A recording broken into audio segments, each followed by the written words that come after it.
You're crazy.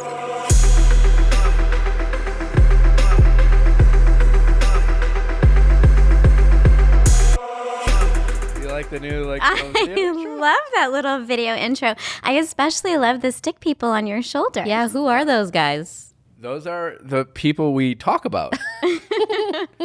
They are everyone. They are all of us. They are us.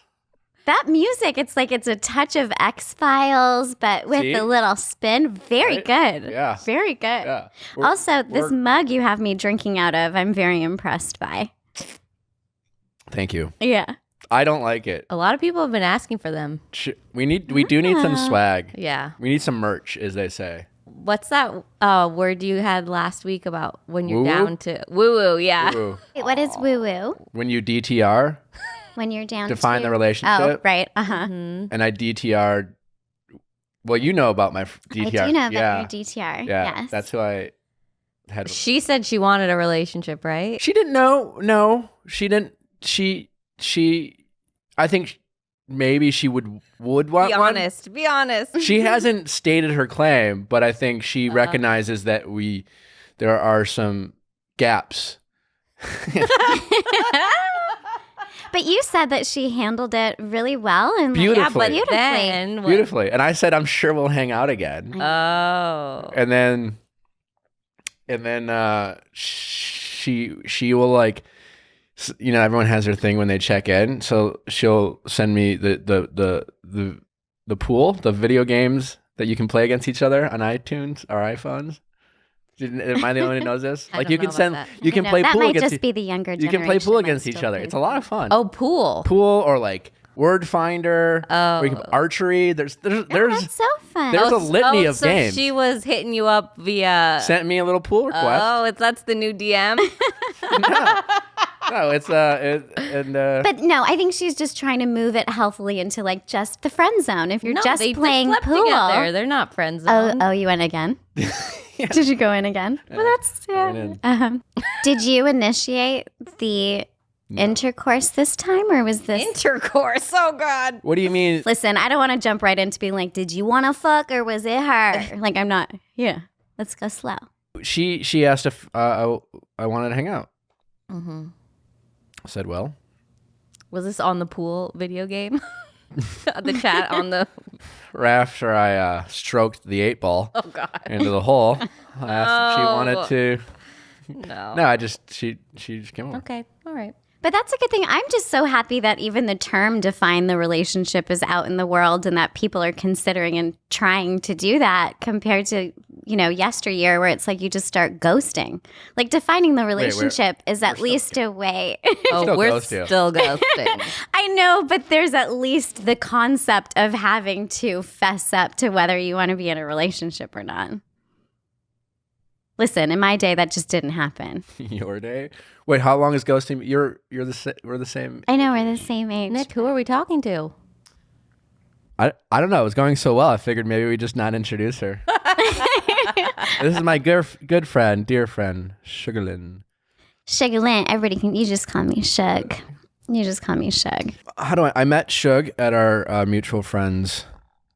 It was a birthday party. Mm-hmm. Our lovely friends Kyle and Martha. We were having a good time. It was Martha's birthday. We were standing Martha around and the Kyle's birthday. fire. Oh, They yeah, have a that's birthday right. that's for like a few days apart. Well, and they're having a baby, which is supposed to be born right in between those days. The due date is like right smack dab in the middle. They're just really getting it all out of the way. They really and are. Sugar Lyn and I signed their wedding certificate. Yes, we did. So in a bar we will in Hollywood. We'll always have that bond. I know. We didn't get to marry them though, so that's Yeah, I know.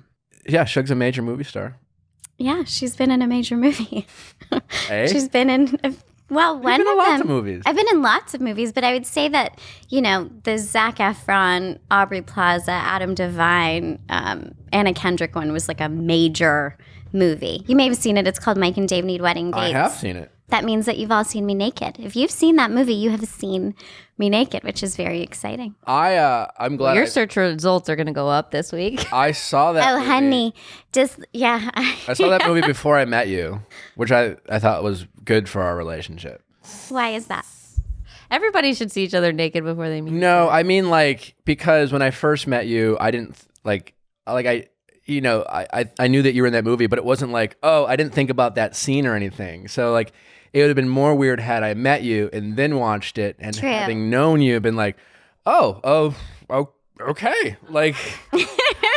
Well, what's interesting about me meeting you is that I do not know your work as well as maybe you knew that film. Like, you being the Bachelor guy is all a real discovery for me, and you telling me all about the details of the show, and it's been quite wonderful, you introducing me to that whole world. Yeah, which the Bachelorette did premiere this week. We will get into that because, well, Suge doesn't watch it. Her sister, Natalie, is obsessed. We'll have her input. Natalie's notes.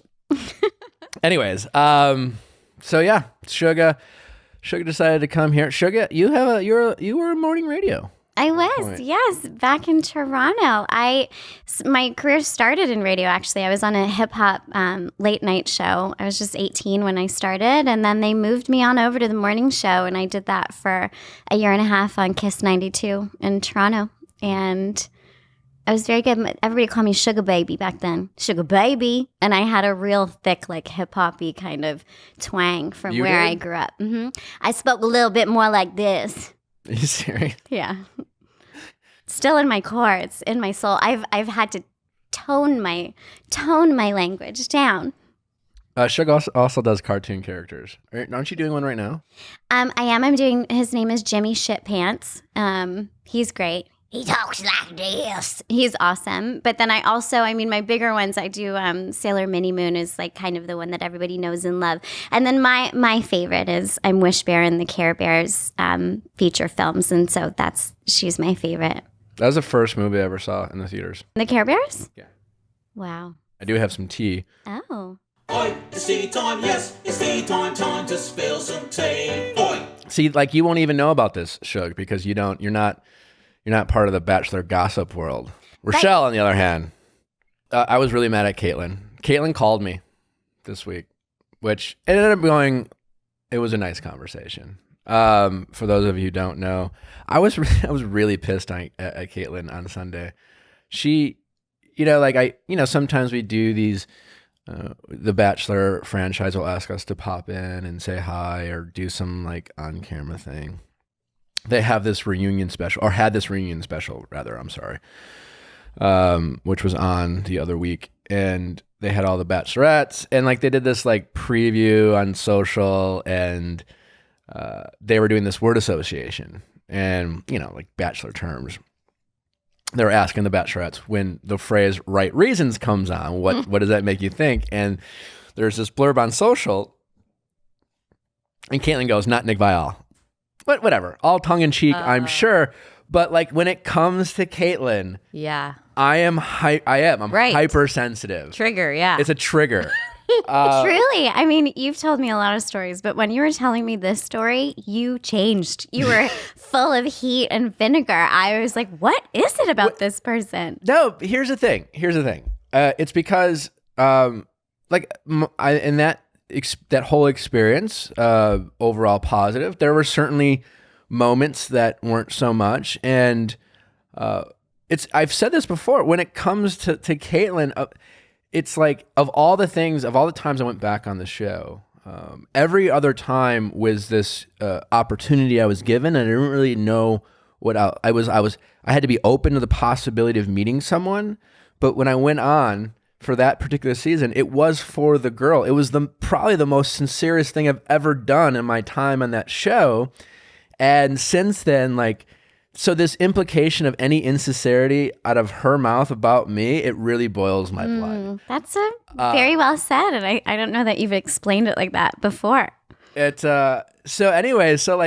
just pissed me off. And again, over the past 3.5 years, it was just Kaitlyn has this track record of these, Kaitlyn fancies herself as, and she is a very funny, kind of snarky, as am I, person who, will crack these jokes. And I have been a convenient, cheap joke for her, but I admitted this to her when she called me, extraordinarily sensitive about that topic, because I always, I even said this to Kaitlyn on the phone. It always bothered me that at least publicly and in reality, there's always seems to be this contentious relationship that I had not only with Kaitlyn but with Andy. Andy always gets a hard a pass just because of like, Yeah.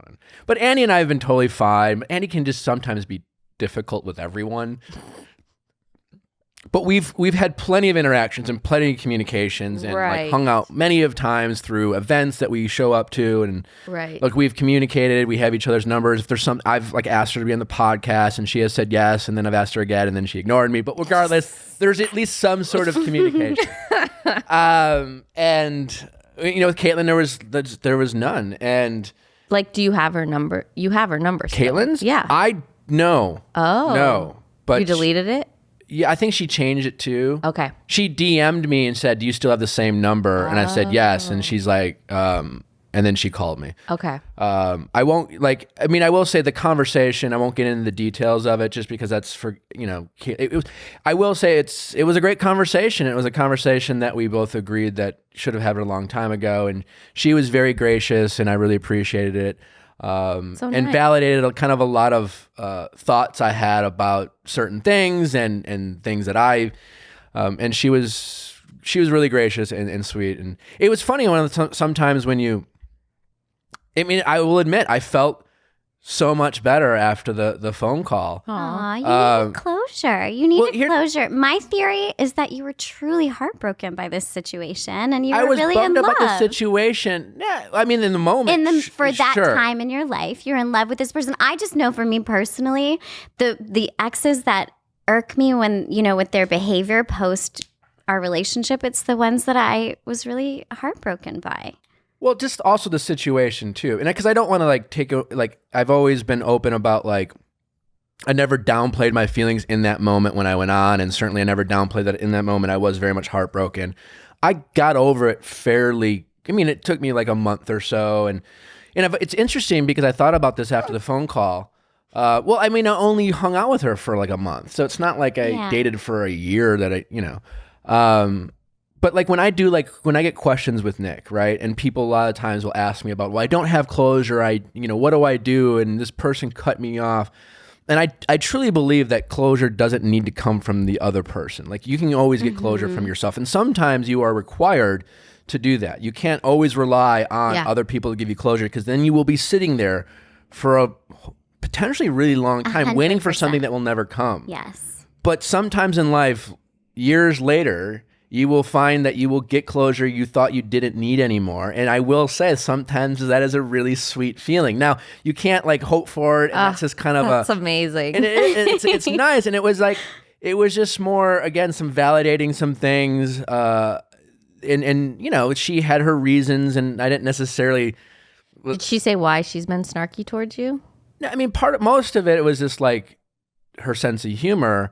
Some of it wasn't just a sense of humor, and I won't get into the details. Some of it's kind of out there and you can assume. I'll let Kaitlyn, if she ever wants to talk about it. But she was really gracious, and it was a nice conversation, and sounds like she's in a relationship now where she felt comfortable to do that. And I really appreciated it. But because I mean, there was some I was pissed when she made that comment when I saw it. I commented on the post. What'd you say? And it's funny because I knew I shouldn't do that, because I firmly believe that you should never fight with the internet. True. It's so hard not to. It's so hard not to. It's so hard not to. I guess I'm glad I did, because that's what got her to call. Wow, you're going against all your own advice. I wrote. She had a comment. I mentioned her, and I was like, oh, really? Kind of you asked me to you DM'd me, asked me to show up, picked another guy, made fun of me at my expense 3 years later. Kind of it was more really, are we still? Oh, okay. And certainly it got a bit of attention. I think some news outlets picked it up and whatever. Did you delete it then? After the phone call, I deleted it right away. And I hey, just, I deleted it. And she said, thanks. She didn't ask me to. But I did. And so people were wondering. I think some people who listen to the podcast were wondering, did ABC, because it wasn't my account, ABC Bachelorette could have deleted it had they wanted. Oh, They right. didn't. I was the one who did. Because it was more like, all right, well, it's funny because it always bugged me. There seemed to be this. I never had any animosity with Kaitlyn. I was always over it. It was like fine. I just didn't like that. Like every 6 months after I would forget about like whatever, there would just be some sort of remark or comment or something. Some article would be written that something she said on her podcast that was like, huh? Really? Right. Fuck, it was like, what did I do? I just Rips off the Band-Aid. yeah, it was just like, and it always like was to appease certain people or whatever. But anyways, we had a nice friendly conversation. It was brief and short, and the context, which she was very sweet and gracious. And sometimes you are lucky enough to get, I guess, closure long after you didn't even think you wanted it or needed it. But it was nice. It was a weight lifted off my shoulders. I didn't even realize how nice how much I appreciated it until afterwards. It was really quite nice. So. That's lovely. So, well, aren't you gonna maybe have her on this show? I feel like that's the I next threw step. it out there. I or- don't know. Like I'm sure she's busy with has her guests. Hopefully Kaitlyn and I will be on each other's podcast, but I don't know if that's ever going to happen. Come on. She has to. She has to come on. I threw it out there.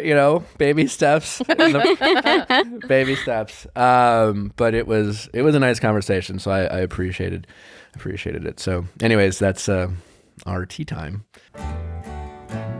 Time for Nick to sell you things you really need, but you don't own yet.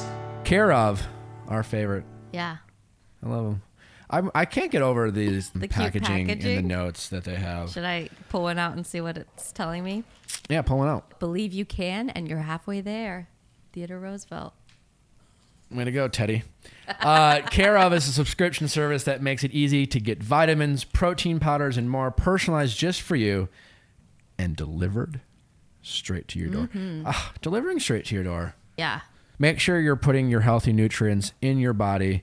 They can customize it, right? They can customize it. Yeah, I just you took this customize yours. 5-minute quiz. Love me some probiotics. Your digestive system is very important. It is. I know women spend more time on and talking about their probiotics and digestive systems, but it's something I've used, so I think it's good for everybody. Got to plug the protein powder. Had some this morning after Get my your gains. workout. Get your gains. And then I just they gave me a little packet of chia seeds for energy and flax. So I'm all set. So just remember, people, if you are looking for convenience, nutrients, healthy living, getting the right things in your body, Care of, our friends at Care of got you covered. For 30% off your first Care of order, go to takecareof.com and enter Viall. Again, for 30% off your first Care of order, go to takecareof.com and enter code Viall. Viall. Hi, Rochelle. Get some vitamins with your name on it. In quotes, I've said this to my friends. They ask me, Nick, why do you look so in shape? And yes, Your friends say that? sometimes, yeah. Sometimes, yeah, I do, yeah. Listen, you know why? Because I do a little bit every day. Yeah, that's the thing. And I don't make such a chore about working out. It's like you can do Right. so much in the convenience of your home, and you can do it like Right. outside of your home. Half the battle is just knowing what to do. Exactly. And OpenFit solves that problem. Yeah, 10 minutes. They change the way I work out. You can use code Viall, and you can join me on my fitness journey to personalize just for you. They give you all these different types of workouts with all these different trainers, and there's bar classes, and Yeah, I did there's extend all these bar different this type of morning. styles you can do. You can mix it up. You want to mix it up in your workouts. You want to have your bodies experience different types of tension and release. Literally, I know that sounded a bit sexual, but it's also true. It makes it interesting and fun. No, seriously. And if you just do it a little bit each day, you will see considerable returns. Yeah. I can't tell you enough how much I think OpenFit is the way to go when it comes to working out. Yeah. Just like, and also, what do people spend on the gym these days? At least $100 a month. It's insane. And then if you ever want to quit said gym, good luck. Yeah. That's a nightmare. Well, so I don't know. I'm very passionate about OpenFit, and everyone would just be in better so shape worked if they just Right. use technology like this. Yeah. If you want to like be social, go to a happy hour after you work out, not at the gym. Yeah. Anyways, right now during the 30-day challenge, my listeners get a special extended 30-day free trial membership to OpenFit where you can lose up to 15 pounds in 30 days. When you text Viall to 303030, you will get full access to OpenFit. All the workouts and nutrition information, totally free. Again, text Viall to 303030. Standard messages and data rates may apply. Do it right now. Just text him right now. Now go buy the stuff. Anyways, the Bachelor's back on. So we're gonna. We love Chat Hannah. I'm just gonna say it. We'll be a quick recap. I'm a big Hannah fan. Yeah, me too. She's Same. awesome. I think she's gonna outperform all the critics that she had. Oh yeah, people are gonna get on board. Does She's- she already I'm have surprised- critics? Yeah, Everyone does. Yeah, everyone does, but she wasn't necessarily. She didn't go as far as most people who are casted as leads go. Mm-hmm. She was like top 6 or top 5.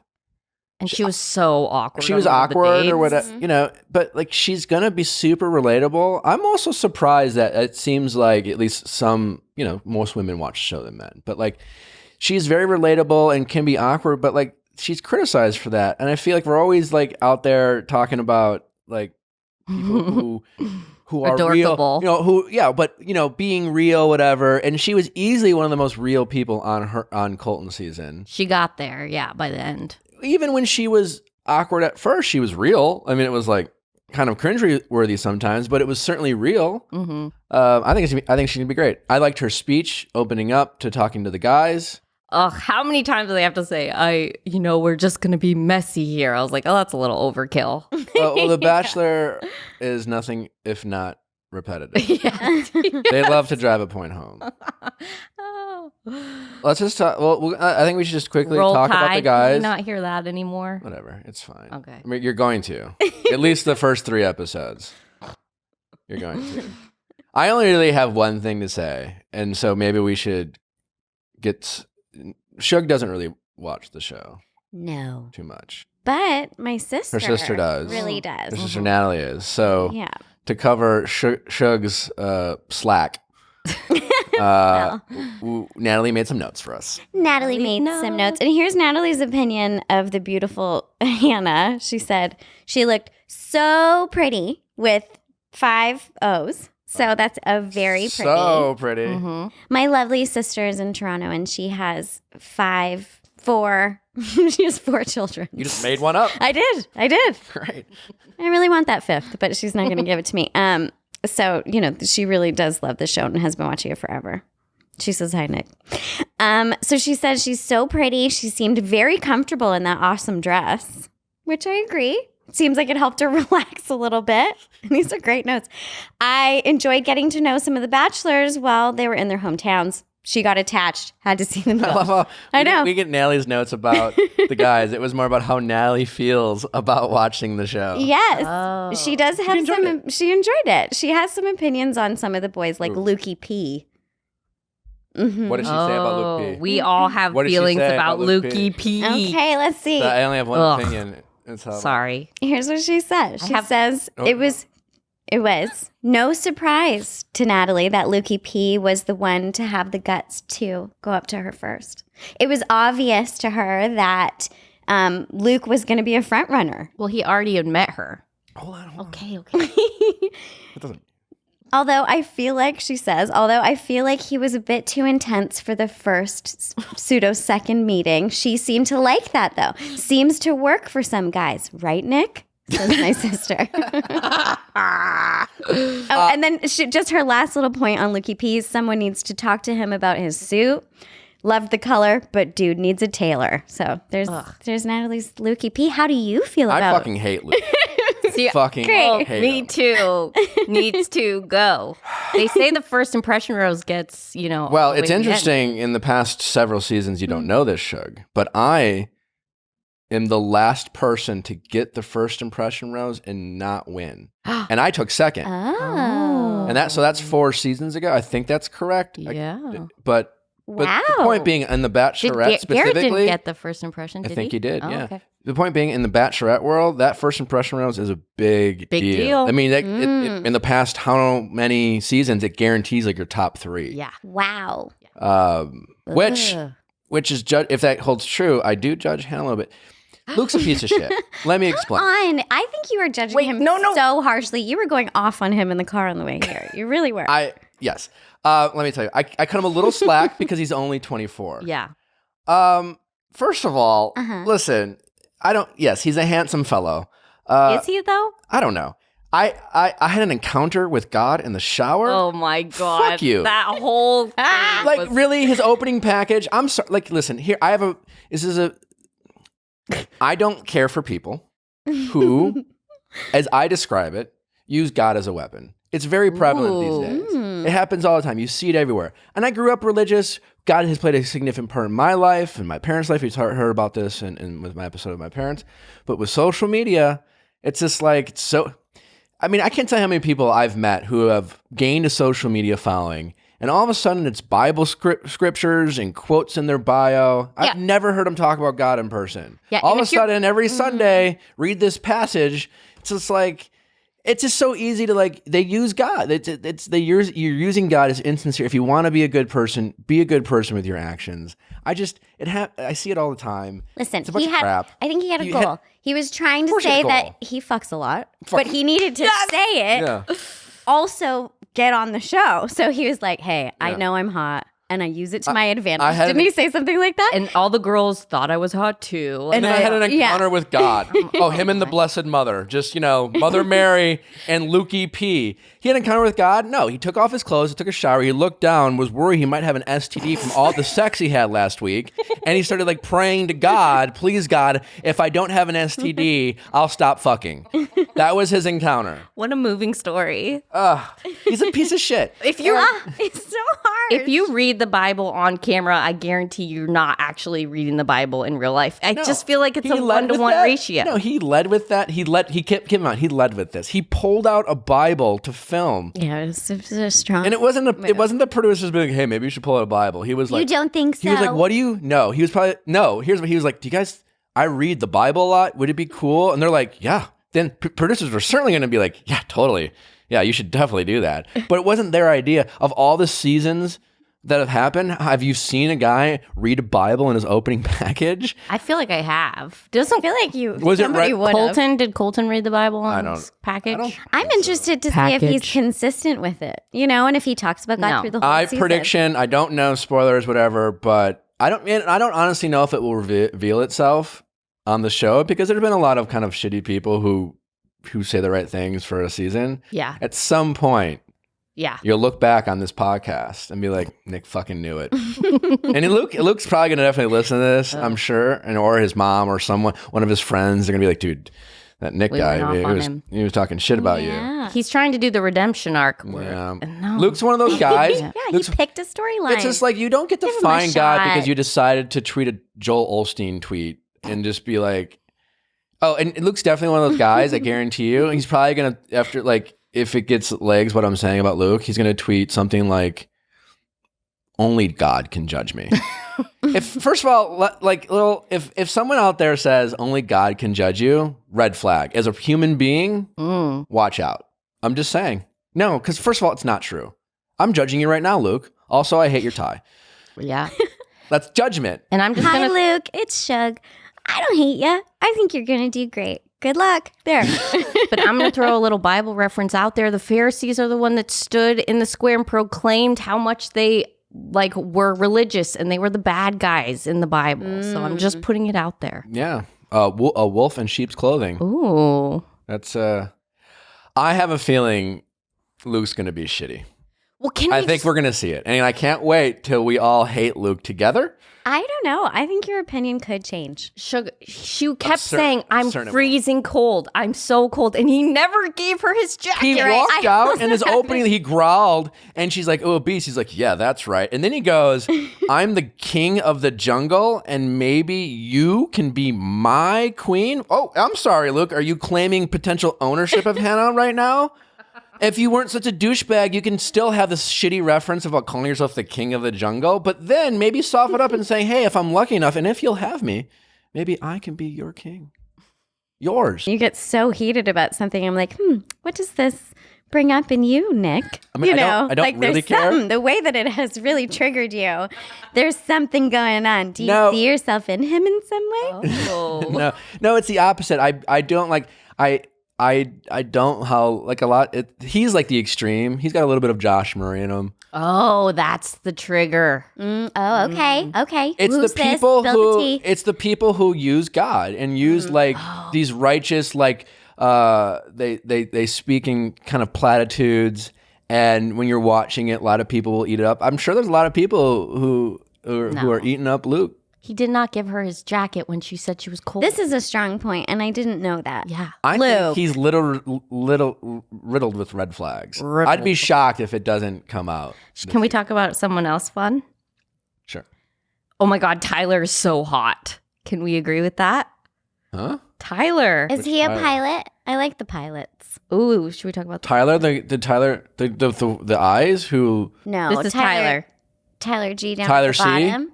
the dancer, Is he the a construction dancer, Tyler C. I don't like think the he's a dancer. Yeah, construction I have something to say dancer about. I do guy. like him, except Tyler.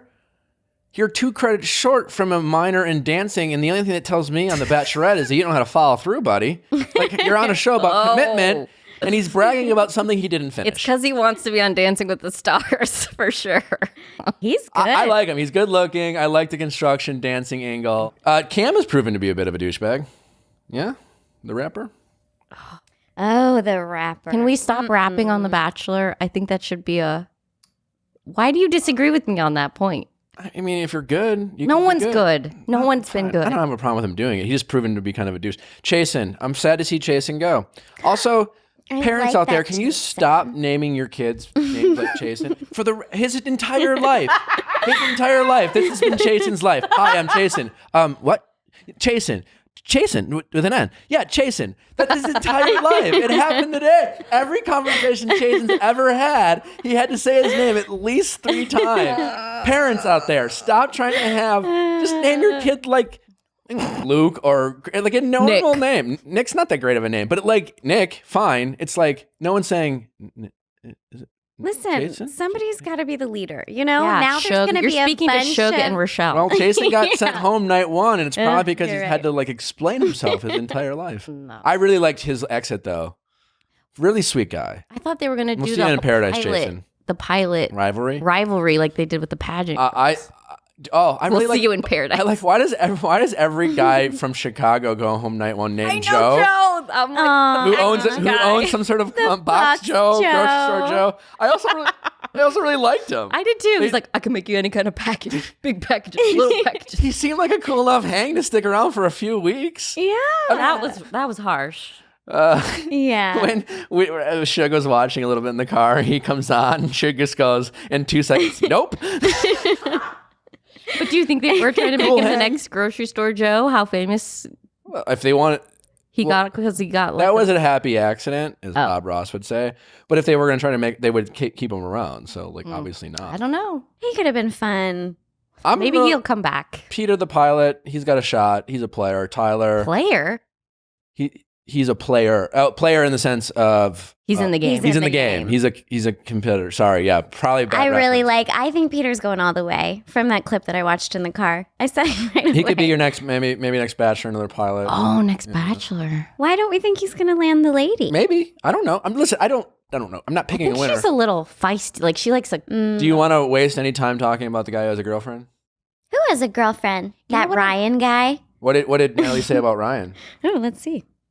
He was gaslighting her. I love seeing these guys try and gaslight the women on this show, and they Can you always explain shut to our them audience down. what gaslighting is? Gaslighting is when someone confronts you about something that You blame is true, them. and you turn it on them, and you make them feel crazy. But I love they never fall for it. No, she handled herself beautifully Yeah. and awesome.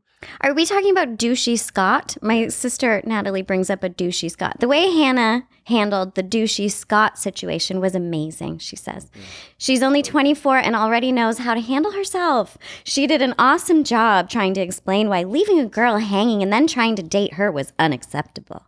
Even though he clearly had no idea why it might be disrespectful, creepy, and gross. But what's the difference between like that? Natalie. Well, I couldn't agree with you more about Scott. We were a little not on the same page about Luke, but hey. Well, oh, he's handsome. what's the difference between that and what Scott Taylor did? They have a picture of this Scott gentleman pulled up, and he's handsome? I do. Not me. You don't? Mm-mm. Huh? Really? Do you think the Spiky guy that they hair in think looks like you 2019? is handsome? Yeah, okay, if people. Can we talk about that? Yeah, I do not appreciate the other Luke reference. I don't know about that guy, honey. I don't know why people say you look like him. Me neither. I'm sorry. It's really not. He's fine not looking. good He's for my a gentleman. brand. You It's not know, good he for my- looks like No, he has actually, a I don't face think he and is. eyes, but He's I not- don't. Oh, you have a brand, Nick? I'm kidding. It's a joke, but yes. Oh, by the way, we should shout out Demi. Our girl Demi did great. Demi Oh, did she awesome. did great. Are those the angels? My sister mentions that. Yes. She says, I loved Hannah's angels. They made me laugh, and I really hope they will be doing some more espionage to help Hannah out. We all need a little help from our friends to get the scoop. Oh, she sounds so She's nice. so sweet. I love my sister so much. This is Nick's doppelganger. That is not my doppelganger. Does not look like you at all. Do you see it? Oh, I see. Oh, he's handsome in these other pictures. That is Luke Pell. He is a handsome guy. Oh, I can't Oh. find it. Oh, well. Is that you with the shirt? Yeah, that was not my best photo. Wait. Listen, Keep it up 1 second. I have a really.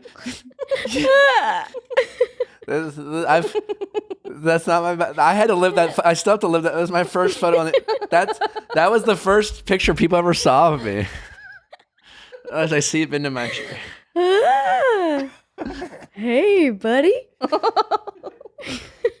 selling software? I think I'm really going to get into The Bachelor. I think you are. I think you are. Oh my God. season. We got to talk about Jed because he could actually sing. Yeah, good. No, he's a pro golfer. Jed's going far. My sister says. I usually find the guys who serenade the ladies way too cheesy for me, but I really liked Jed. Maybe because he had a nice voice. The other guy I have a good feeling about is Peter the pilot. I agree. So I don't know. Those are the guys. I really hate Luke. I hate him.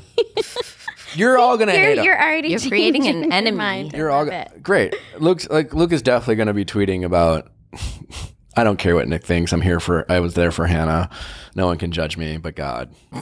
He only Guaranteed. cares what God thinks. Yeah. God, I'm he excited for Luke. You're just. We'll see. We'll see how We'll it all. see. We're gonna turn this podcast off, and she's gonna be like, "I totally agree with you." I do not lie. I'm so excited for the season, though. I'm going to be honest. Well, at the end of the day, it really only matters what God and Hannah It think. only matters what only God can judge. Well, I'm doing my best to judge you, Luke. So, you know who knows a lot about The Bachelor? Rochelle. I wrote a parody musical of it. Come on. I know. I'm trying to get Nick to come, but he doesn't want to come. That's not You true. did? I didn't. What are you talking about? Let's go. She asked me to be a participant in it. No. You didn't have. You could do a cameo if you wanted. I thought you would want to. That I'd rather not do. Oh, okay. But I would happily come and support a colleague. I feel like we can bring a load of people to come and watch our friends. Please, please, please. It's May 22nd at Dynasty Typewriter in LA. If you're in LA, May 22nd, Yeah. come see Rochelle's show. It's funny. Where is it? It's at Dynasty Typewriter. Our first song is called Right Reasons. So, Do you sing it? Bring- Are you in it? yeah, I'm in it too. How Do you sing? exciting. Yeah. It's like, it's kind of downtown, between K-Town and downtown. Oh, between K-Town and downtown. Yeah. Okay, right It's off a hot Olympic, spot. maybe? Like, is it? Yeah. Right off Olympic. It's a nice little area. But it is funny. You asked me when I was venting to you about,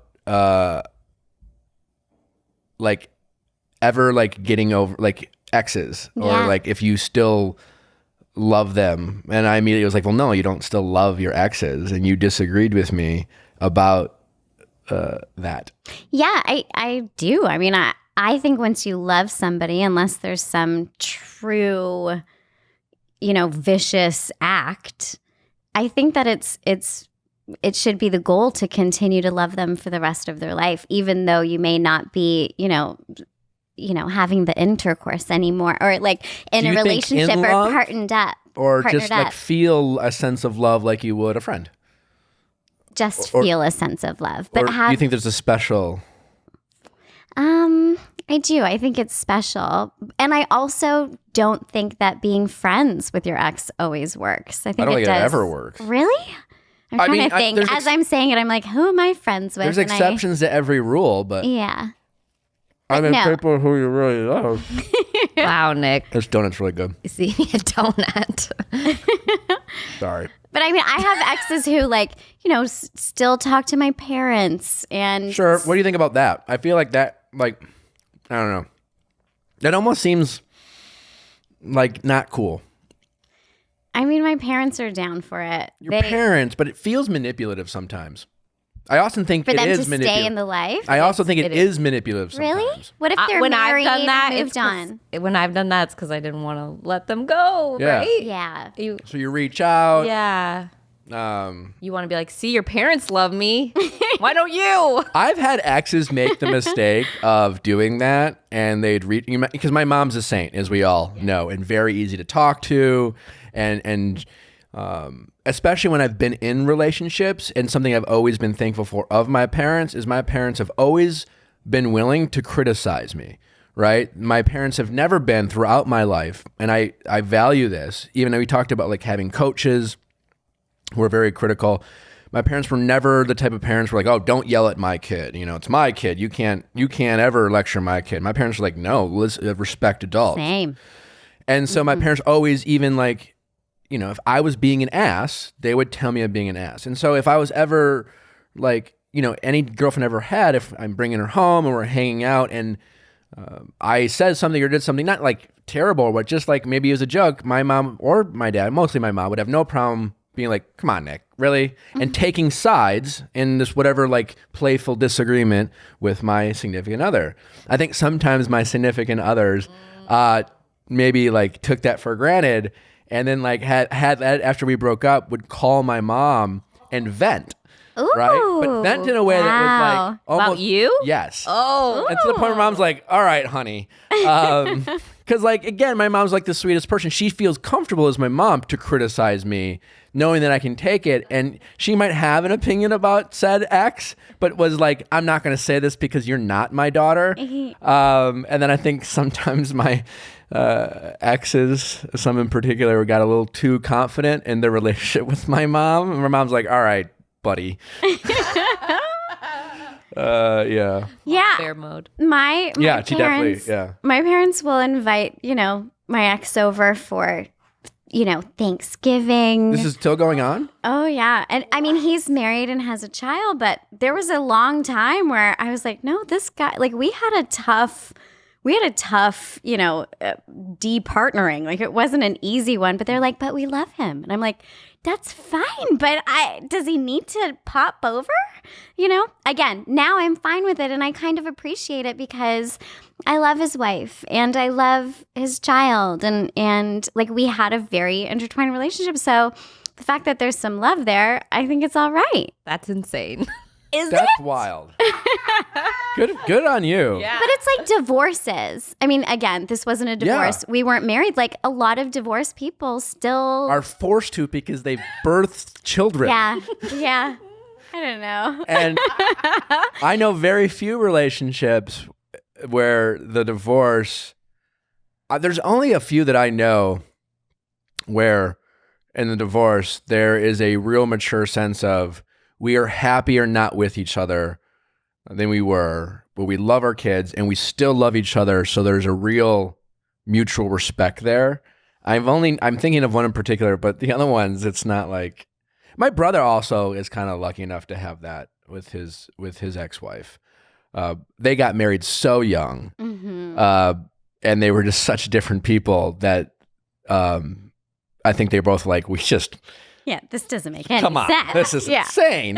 But and again, she is his ex-wife has a great relationship with my parents, and they have 2 kids together, and it seems like just a really healthy dynamic. But it's rare. It is rare, but I think it's a good goal. And I think that that's kind of what, if you're loving, you see World beyond peace is a things. good goal too, but it's like hard to. Listen, I believe in it. I think we can get there. I guess. Well, I mean, listen, I agree. One quality I value loyalty. Is a huge quality that I have, and I don't necessarily. I value it with other people, but I value it in myself. It's a valuable quality. I like to demonstrate. I feel good when I'm loyal to the people I care about. I don't know if that makes sense, but I do. And I will say that it's interesting. My friend Charlene asked me this about Andy once. I think they're kind of at odds, whatever, but they've hung out, and Charlene and I will always have these great conversations. And she asked me, do you still hold a candle for Andy? And I was kind of confused by that question. I was Very like, recently she asked no, you this this? was a while ago. Okay. This was probably 2 years ago or something. I mean, it was a while ago. And I was kind of defensive at first, being like, oh, no. Because I don't, like, again, with Andy and Kaitlyn, there's definitely this, like, almost surprised how strongly I felt with them, because there are a lot of differences and, like, incompatibilities that we have. But I do find myself loyal. Even as like Andy, for example, I'm always at odds with her. She's just a frustrating person. She is. She's just like, but every time Andy opens a window, so to speak, I'm always find myself excited to, like, be on a good page with her. And I think with Kaitlyn, where it's just like, if Andy asks me a favor, I'm happy to do it. Like, and with every ex I've ever had, I feel the sense of loyalty to that. Even if I'm at odds with him, that really bugs me. It really bothers me. And so, like, especially if we do hang out and we have a nice moment as friends, it makes me feel good. If there's a favor they would ever need from me, I enjoy that. So I guess maybe that's where you're coming from. And I kind of admitted to Charlene, like, maybe I do a little bit kind of have a special place in my heart, if you want to call it that. For even I people, might call it love. I think that giving love, that kind of broad spectrum. I'm not saying in love. I'm not saying you want to spend a lot of time with them, but you love them enough to show up if they need you. And I think that that's loving. Sure, it's loyal. Yeah. Unless you're showing up and you're like, oh God, I'm here. You said, so I came. Like, that's not love. Well, I've done that too. Do you think it's weird that, like, Kaitlyn lives in the same building as Colton and Cassie as his ex? They do. How do you know these things?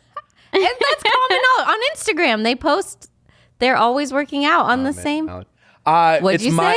It's my understanding is that Kaitlyn and Cassie are, like, best friends. Right. Don't you think that's weird or not? No, because I've said this before. When it comes to the Bachelor world, I really truly believe that there's only 2 relationships every season, maybe 3. 2 where there's real feelings exchanged, and when it doesn't work out with one of them, it can get weird and uncomfortable. And there are feelings of hurt there.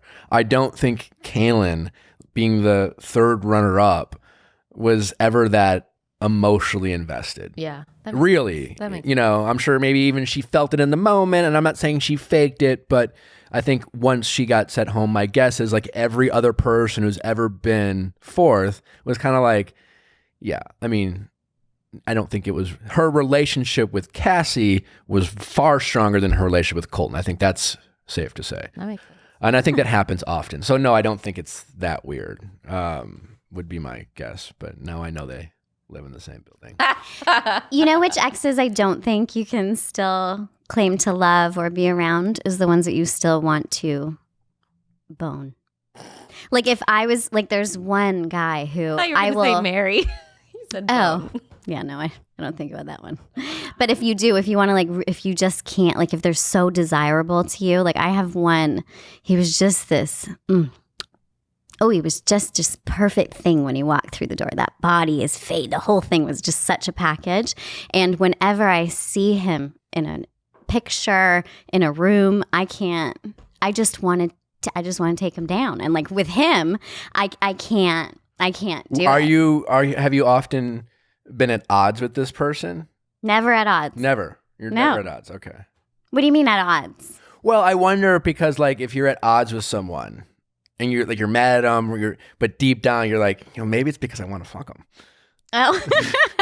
You feel this because I've also No, I don't know that that's the same for women. I don't like want to anger fuck people all the time. That's not really. No, I don't mean you want to anger fuck them. I mean you're angry, and then after you process said anger, you realize it just comes down to I want what I can't have. Because I always say, like, listen, the opposite of love is not hate, it's indifference, right? To that kind of echoing your point is, I don't necessarily feel love for my exes, but if I ever have been mad at them, and in the moment, like, I don't want to say I've ever hated anyone, but feel anger towards them about a situation, I certainly feel something. I'm not indifferent, right? And so I have a reaction to them. If some fan wrote that, I wouldn't have given a shit. You know what I'm saying? I'm like, oh, okay, whatever. But when Kaitlyn writes that or says that and makes that joke, you're in love because you're not indifferent. We're gonna keep coming back to this. You love this person. It's very simple, and that's okay. Not in love. You're not in love, but you love her. I want to finish this donut. It's right there. Changing the subject. No, Kaitlyn's never gonna come on the podcast if she's like, if we say Nick's in love with her. No, but I'm not saying he's in love, but he's certainly not indifferent, and he would show up. So that means that not there's love indifferent. there. Well, you care about people. I would do that for Ashley Iaconetti. And I would. She doesn't know who that is.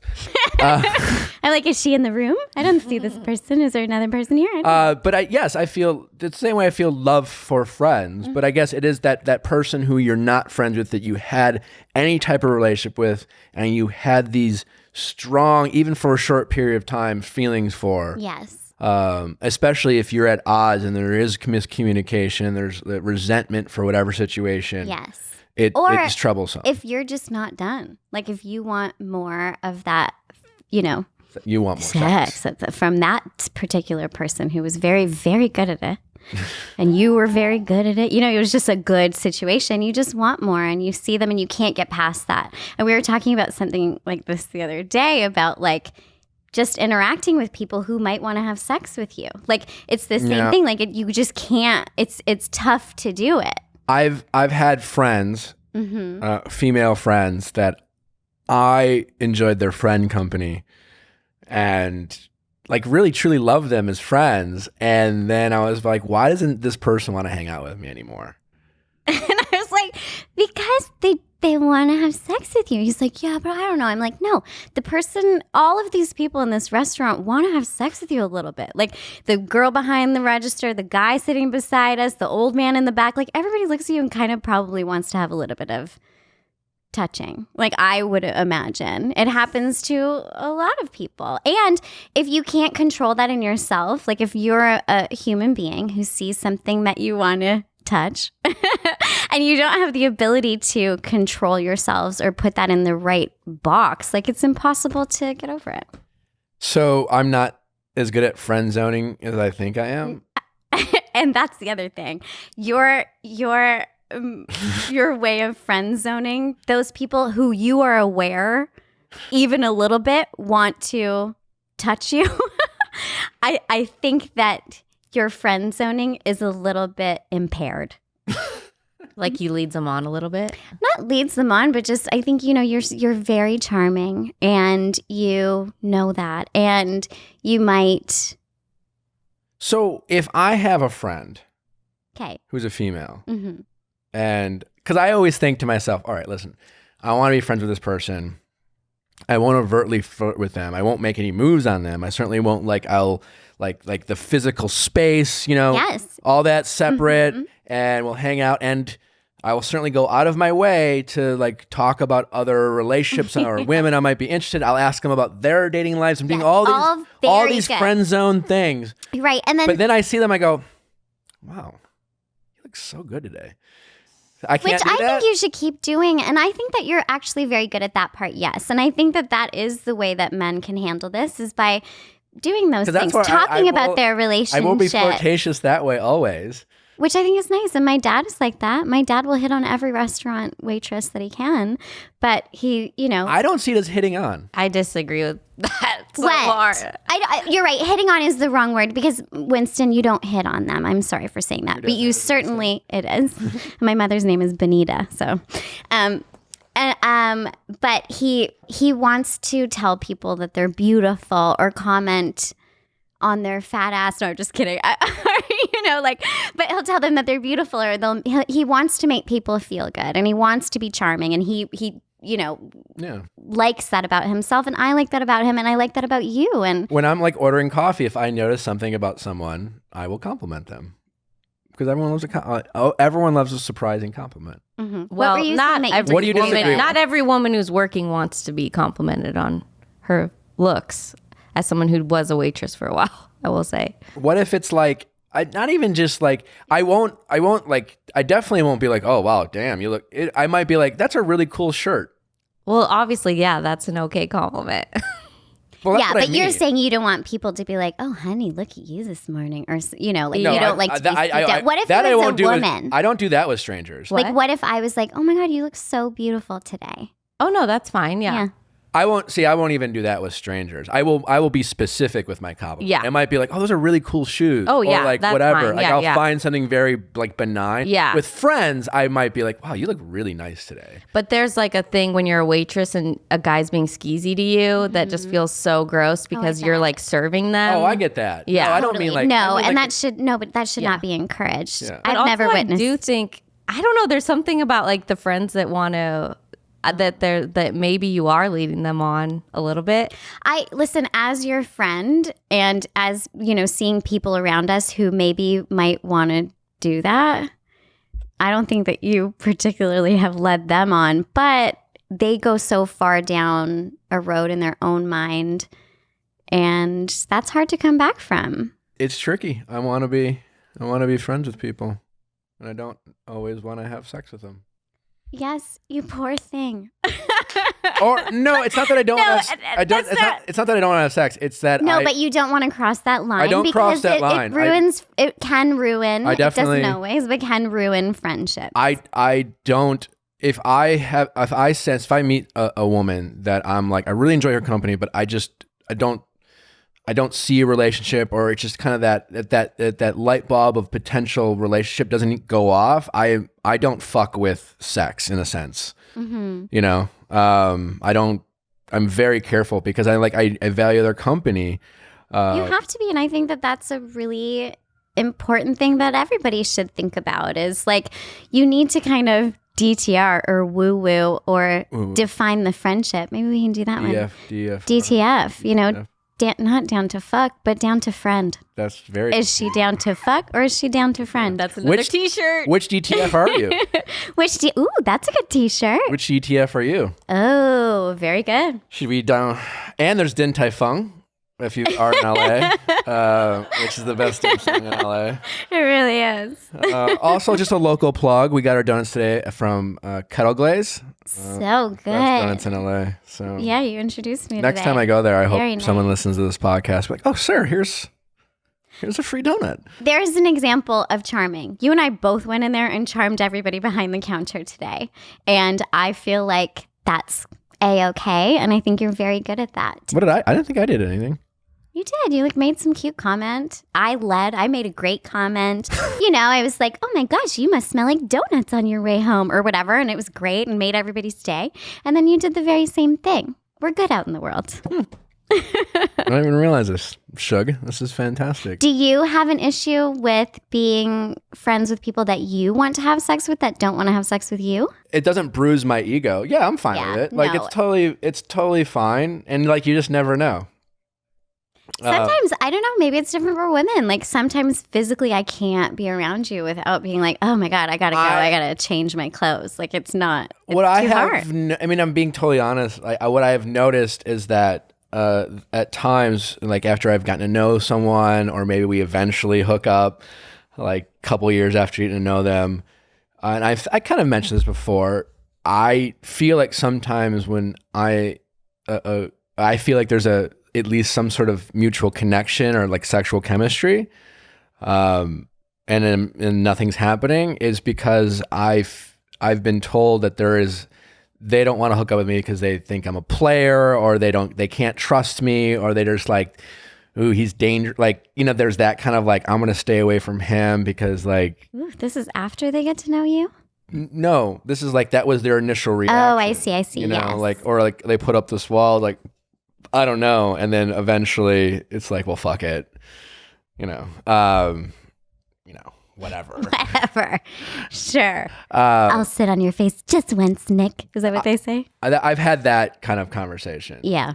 I'm not, but yeah. I mean, a lot of people do write in and say, like, why isn't he making a move? Like, we're doing everything like a boyfriend and girlfriend does, but he's not, like, doing anything. So I would say if a guy's yeah, not... that's so tough. That when a guy's does not happen. making a move, like with questions with Nick, I get a lot of that. And listen, and it's the women always respond when I'm like pretty blunt. They're like, well, he could be shy. Of course, he could be shy. It's always a possibility. I'm speaking to the masses of probability. And that probability is if he's interested, he'll make a move. Maybe he's shy, but probably not. But also, hold on. Sorry to interrupt you, but ladies, make a move. Find out. I don't. That's what I mean. Find out. Why? Put your hand on his upper thigh. They've been doing it to us for years. Just give it a try. See what happens. Yeah. Also, they are men. So, like, even if they didn't think they were interested. Yeah, you could probably get it in once. If you put your hand on a guy's thigh. Whew. Really? What do you mean? Any thigh? No. I mean, actually. Put your hand on his thigh. See what happens. If I'm not Just interested in hooking up with someone and a girl is making a move on me, I get uncomfortable. Yeah, of course you do. I know. That's human nature. That is not right to say that men can just have sex with anything. I don't think that that's true. But I think people, men and women, are, if they're not interested, will won't get themselves in situations they don't want to be in. Like, so body language, like hopefully. But if you're like dating, I don't mean like it's like women. If women are confused about, oh, like we're always next to each other and he's never making a move, and we're always close, but he's not making a move. Then like maybe he is shy, so make the move or whatever. But like if he's never making a move, but like you guys might, like, say you're best friends, you're in the friend zone, you guys go see movies together, and he's just watching his movie, eating his popcorn, like he's not interested in making out with you, and you're always like wondering if like you're putting your hand like wondering if you can both accidentally grab the popcorn at the same time, but that never happens. Like, he's not interested. But if you try, you never know. So give it a shot. Well, I don't think if you are friends with a guy that you really want to be in a relationship with, you're not friends. Like, people will lie themselves. Exactly. Like, don't try to preserve a relationship unless it comes up later. Like, unless like down the line you're kind of like, whoa, he is attractive and I do want to bone him. Do you think that happens more often than not, that they get into a situation where one person wants to sleep with the other person is more like this, we're great friends, and they think it's going to happen and they tell themselves it's going to happen, and then they kind of pretend we're fine with being friends for a while, but they never really wanted to be friends? That's what I'm talking about. Yes. And I think that happens more often than we're just friends, and then out of nowhere you're like, wait, I love you. Yeah, no, that does happen often. Yeah. I do think sometimes, like, women, we can end up doing the emotional baggage of being a girlfriend and being treated like a girlfriend, but not like hooking up. Does that make sense? What do you mean? Like being available to, like, for you to vent to at all hours of the night, like going to your events, like being there whenever you need it. And then it's like you're almost doing the... Yes, that's a very Well, that good is a mistake I think men and women both make when they're in the short end of the friend zone, is they... And like, it's that classic case of if you give someone an inch, they'll take a foot. So if you're willing to basically be someone's like sidekick or like girlfriend or boyfriend without all the other stuff, people will take it and they'll tell themselves, well, they're just friends. And like, so if you're doing them favors and going to their events and you're being their like plus one because they don't want to show up alone, and so they'll bring their friend because they're not, they don't have a girl they want to sleep with to bring, so they'll bring their friend, and it's great. And she's just like, he takes me to all his events and blah blah blah. Like, that's on you eventually. I think, the taking to events is one thing, but I like your point about the emotional connection stuff. Like, I think that, every human being needs emotional connection, and when you as one side of the partnership, if you're like showing up and giving your whole heart to the other person, and like you said, listening to their venting, you're the one that they call, and you're in an emotional relationship, that gets very confusing for people. So to me, it's like, I have girlfriends, guy friends who will check in, like, where are you investing your time? Like, where are you investing your emotion? But it's confusing because I also want to be there for my friends and to be the one to vent from them. But you can't, be that 100% for someone. And I feel like I'm getting confused or confusing you, your face. But I'm often confused. You know what I mean. Yeah. Are you single? I am single. Okay. And Are you single, Rochelle? I am single. There's a bunch of single people. Just a bunch of 3 singles in the room. Are you single out there? Mary, look at that big old rock too. But you guys have never hooked up, right? No. Friend zoned. Yeah, we friend zoned. Mutually. Yeah. Yeah, it's been really. It's nice here. It is. It is. Well, the thing is, like, when you don't need to have sex with somebody, you can actually be friends with them. And it's a very special place, and it's rare. And I don't have a lot of close, straight male friends. So I find it fascinating. And I like to hear all of the details that I get to be privy to. And having a straight friend, I find it all very thrilling and exciting. I tell her all of my stories. I really love it. And I'm like, where did the leg go? It's great. I'm just kidding, ladies. He doesn't tell me all of the little details. If you ask, I usually. I know. I really do like it. I don't care. And also, the other nice thing is that all of my wonderful gays, they send me like pictures of your mouth, and I'll be like, "Yep, that's his mouth."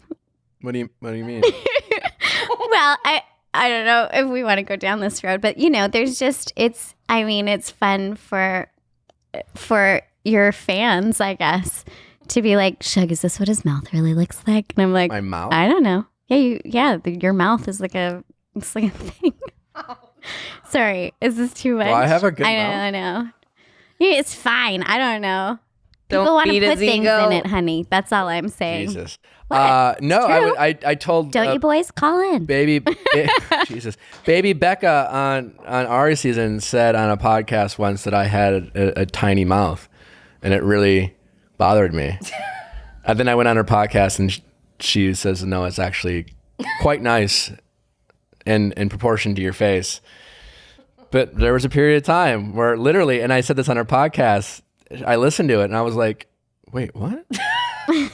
And then anytime, like, if I was kissing a girl and she's like, "You have really nice lips, I enjoy kissing you," and I think to myself, and I wouldn't say this, but I'd be like, "It's not too small," or because it really got in my head. So It would. thank you. Yeah. Great. Oh, there you go. Oh, no, honey, you can feel great about your mouth. I'll take a compliment. I'm not saying I want anything in it, but how do you like your essential oils, Shug?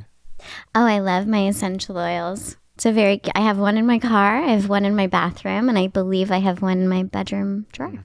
She has our new diffuser. We have Rise going right now. It's a little bit of a morning blend. Do you think of Nick every time you use it? No. Which is good. I want him to think of natural habits, not. I think about you because I use it in my car. Yeah. Does that make you mad? Sometimes.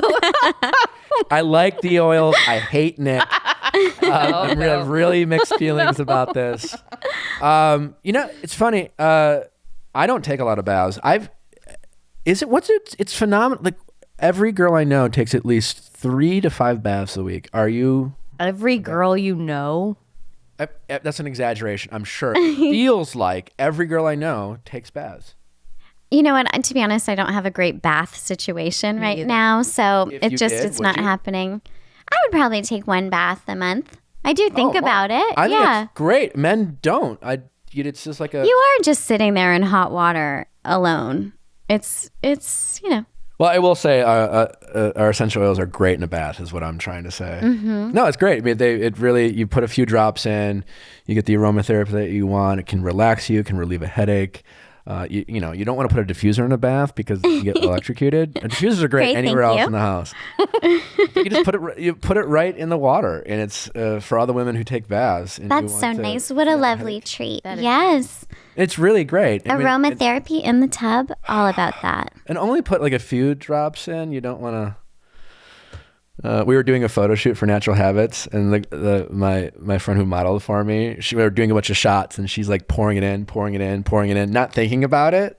And then she got in the bath, and she's like, "Why does my skin feel all pepperminty?" I'm like, "Well, you put half the bottle in, so don't do that." But it's a great way to relieve headaches or just unwind at the end of the day with some essential oils in your bathtub. They're also great as a dryer sheet alternative. Really? Yeah, you put them in a wool ball. You can get these wool balls at like Bed Bath & Beyond. You put a little bit of essential oils on it, throw them in your dryer. Instead of the chemicals that come with dryer sheets that are really terrible for your body and your skin. Oh, that's amazing. I did not know You just that. put a few drops right on the, it's a wool ball. You get it like on Bed Bath & Beyond. Huh. I'm all about that. What's the code this week? Code Pretty Woman. Really? Yeah. Good And you'll know catch. why at the end of this episode. Called Pretty Woman because it's one of my favorite movies. Ah, It's a me great too. movie. Same. It's one of so those movies great. like when it's on TNT and you're just like, oh, Pretty Woman's on? I purchased it and I actually put it on often just as background noise or when I'm writing or when I'm doing whatever. It's a great perfect. movie. Code Pretty Woman. Our prices are currently reduced. You'll get an additional 20% off when you use code Pretty Woman. So they're already reduced a little bit. We're kind of having a holiday for a launch for our diffuser line. So get our diffusers, diffuser oils, and roll-ons, our bundle. Code Pretty Woman for 20% off. NHOils.com.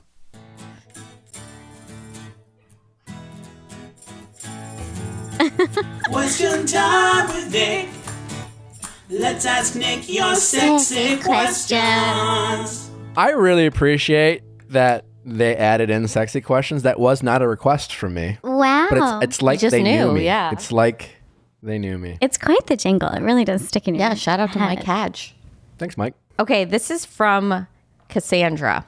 Hey, Nick, I need a male perspective on this. My very long-term spouse sometimes travels for work. It's usually just a few days, but sometimes it's a full week. Anyway, I stumbled across Viagra in his closet. He was packing to travel the next day, so I intentionally held off saying anything because I wanted to see if he packed it. He did. So why else would a man bring Viagra with him traveling if not for sex? He claims it was to jerk off during whiskey dick moments. I've looked this up on Reddit and everyone says even having legitimate erectile dysfunction, they still don't use these drugs for masturbation. It's reserved for sex, stamina only. Would you believe him? Why are people going to Reddit to get feedback on? I mean, she got good feedback. She went to a good place, apparently. They should be going to Nick Viall Yeah, don't go to Reddit. Go to me. for their answers. Well, what do you think? Some Bringing nonsense. on Reddit. Viagra. Is there any other reason? I've never taken Viagra or Cialis. I mean, I'm curious. Like I'm definitely curious about trying it one day. I've never done it. Maybe they'll sponsor. I've had friends who's tried it, but like my understanding of it is you definitely want to be in a position to have sex with somebody who wants to have sex with you before you take said drug. Otherwise, Yeah, you're in trouble. you're in trouble, right? I mean, And I don't think masturbating. I don't believe that. That seems like a masturbate. Like you don't. You masturbate to like, start the day. yeah. It's Yeah. like something to do when you're, yeah. I feel like she would know if her husband was such a masturbating fanatic that he was doing such extreme things as like taking a Viagra and jacking off for 2 hours. Well, on let's his break trip. down his story. He's basically saying he goes on these work trips, and I'm assuming, yes, your sales trip, him and the boys are drinking, having some whiskey, and he's prepping for the fact that like, I'm going to go out with the boys and I'm going to have some whiskey. And all I want to do is jerk off when I go back to my hotel room. And I won't be able to finish if I have some whiskey dick, which People would like be to, true. yes, and people like to masturbate in their hotel rooms while they're away. Like those things add up. Totally. But- But at the same time, like he's never used it with his wife. It sounds like She didn't even know he had she it. didn't even know he had it. That's I'm secretive. concerned. It doesn't sound Trust great. your gut. Sounds like he's definitely having sex with other people. Isn't it sad we don't trust our gut so often? Or we I can know. talk ourselves out of it? sometimes to trust your gut is to Ask the questions. ask your question, but is to basically tell your ego that you're not that great, or that, you know what I'm saying. Your ego, like not trust your gut is like, and say like, I feel like there's something going on. He might be cheating on me. Well, if he's cheating on you, then your ego's like, wait, no one would ever cheat on you. You know, like no, whoa. Before let's not go there. Your ego's constantly fighting your gut. You know, your Well, gut, it's also like your worst nightmare that he is cheating. So Yeah. you don't want to listen to that. you don't want to because listen then to it that crushes because it's like this. the beautiful. It feels like a Yeah. reflection on yourself. It's not, but it feels that way. Yeah, I don't. He's definitely. I don't think guys take Viagra just to jerk off. The only guys that I've ever known to take Viagra is because they were going to do a bunch of drugs and knew that they were going to lose their erection, and Viagra helps to have sex. But on they the drugs. they all assumed or hoping they were gonna have sex with someone. It wasn't like I'm gonna do a bunch of drugs and then like jerk off. No. No, it just seems like a really weird thing to do. Maybe he was testing it for the first time. This is not true. And I think that he's sleeping with other people for sure is my 100% answer. But For sure. I mean, the fun answer is maybe he just wants to have a big boner and walk around his hotel room and be like, look at my boner alone in his room. And he puts he turns it into a puppet. I have a whole bunch of theories that we could go down that are wrong. Well, But- let's assume he's telling the truth for a hot second. Still a potential problem because, again, the bigger problem is if he's taking Viagra, fine, but he hasn't taken it with her, to her knowledge. So even if he is taking Viagra just to jerk off on the road, he must like be really enjoying this jerk sesh without her and really wants to have a massive boner Yeah. while doing it. He's like basically cheating on you with his hand. Yeah. Well, it's Yeah. interesting because I can't wait to be alone with my hand Listen, for a week. if you're in a relationship, a long-term relationship, there's nothing wrong, I'm assuming, with having a little private time with yourself. And I've been. I agree. Do you agree, Rochelle? Oh, yeah. Are you like offended? I think it's No, I don't- necessary. I think that oftentimes, I- especially in heterosexual relationships, like I feel like men want to fuck a lot more than I've women been do in generally. relationships So where they that should was not have that it was ability. not- Really? Yeah. I used to get annoyed by that, but I think I was just dumb. You know, I didn't realize I that. think there's yeah. I make them sit in a chair so I can watch. No, I'm just kidding. It was more, but it was this thought of like, well, if you ever want to, Yeah. if you're my boyfriend, then and you can't get off without me being a part of it, because Really? then therefore you're cheating or whatever. That was like this. Or it's like a feeling like I'm not satisfying him. Yes, and it was more like I Oh my gosh, I just think it's so unhealthy to not do that. I dated a guy once, this sweet guy who, for his own reasons, it may have been religious, I'm not sure, but he wasn't allowed to jack off. He was an athlete. jack off or too. jerk off. I think it's both. Oh, I think both. Yeah. Okay. Oh, there you go. Jack and jerk. Jack it and jerk it. But I think like for him, he wouldn't allow himself to do that. And when we finally got to the point and we engaged, it was like a massacre. The poor guy had so much built up in him, and like he was just it wasn't a pleasant experience. Too much. And then for me, I'm like, well, I can't have that much sex with you. Like, I'm the only thing you're allowed to have sex with. That's not good for anybody in this situation. Yeah. I wasn't married to him, and I didn't, it didn't go that far. So to me, I'm like, it's healthy to be able to release. Anyway. But is I'm it saying in sex this case, he's doing it so much Yeah. that he needs Viagra. That's like a little different. That would still, I think she'd have a right to be bothered. Even if he's telling the truth, it's like, why are you taking Viagra just to jerk off on the road? Yeah. I would, if she was calling in, I would be curious what her actual sex life with him is. My guess is she's wanting more. It'd be my guess. My guess is that she wishes they had more sex. Would you think? Why do you think that? I just think because if he's cheating on her, I mean, do you think he's also having as much sex with her? You know, sometimes our guts tell us things and it's coming from somewhere like maybe like they're having less sex. That doesn't always mean your spouse is cheating on you if you have less sex. No, that's maybe you're very mean to true. them and they don't want to have sex with you. Or maybe you're tired. Or that too. Yeah. No, I would be very curious to speak to her as well. I think that I think you should be encouraged to call in. Clearly, Nick and this room full of wonderful people have very solid advice. So just call in. Don't be shy. What's up, Vivian? What's your question? So initially I had emailed, it was actually like 2 weeks ago, and I was emailing about like my husband's activity on Instagram, and like he wasn't ever posting about like me or my kids. And it's funny because I guess like 2 hours later I found out he was actually cheating on me for like a year and a half. Oh, I'm sorry. So I guess from a man's perspective, I was just kind of wondering, like, can we question your activity? Like, would you post, like if you were in that serious relationship?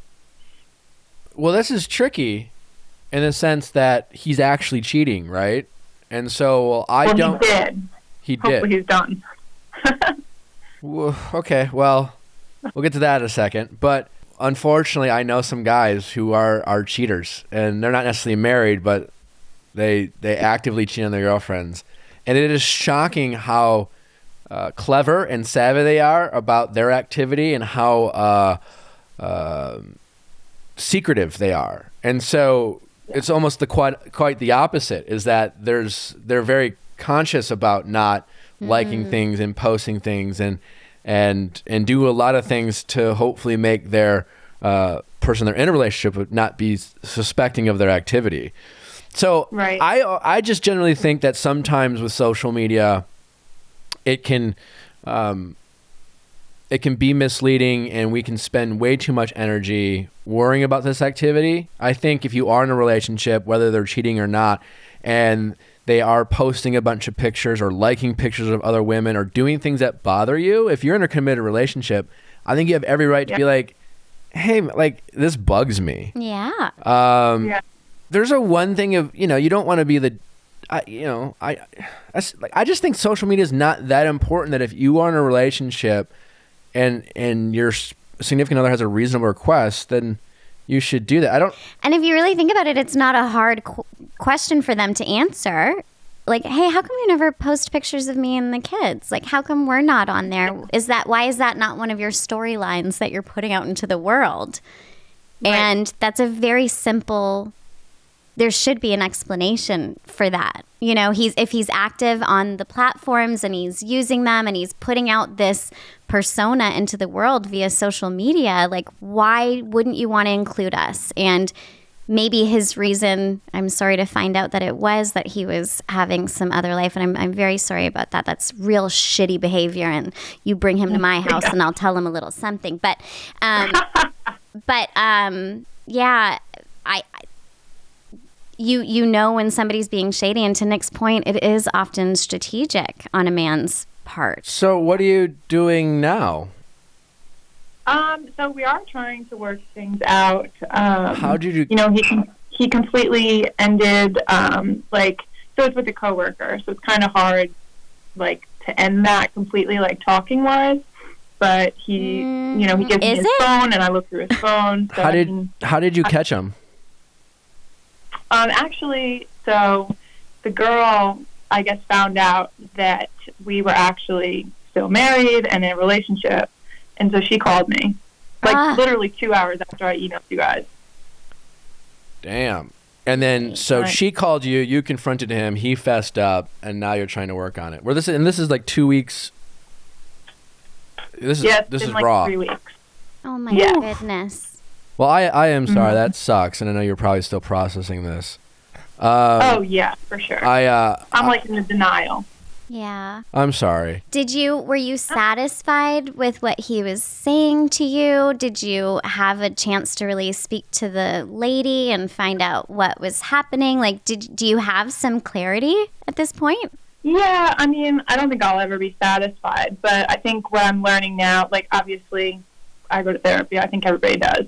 But I think not really going into detail and not doing like the who, what, when, and just kind of figuring out why. I haven't been in that situation married, and you guys have kids or don't have kids?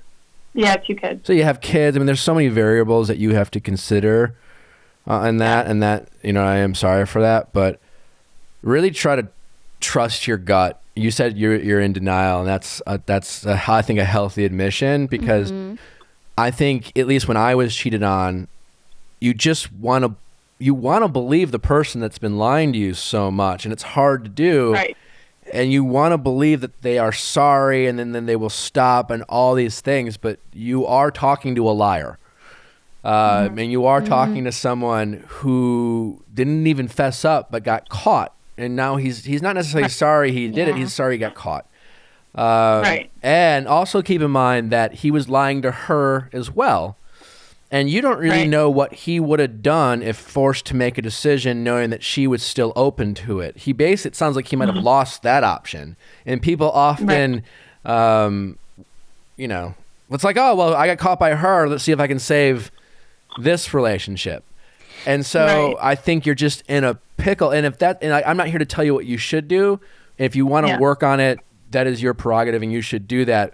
But just be mindful of and trust your gut. Like, really know if you think he's being truthful, because you are at risk of he's just a liar and he's going to do and say whatever he needs to do to not be alone.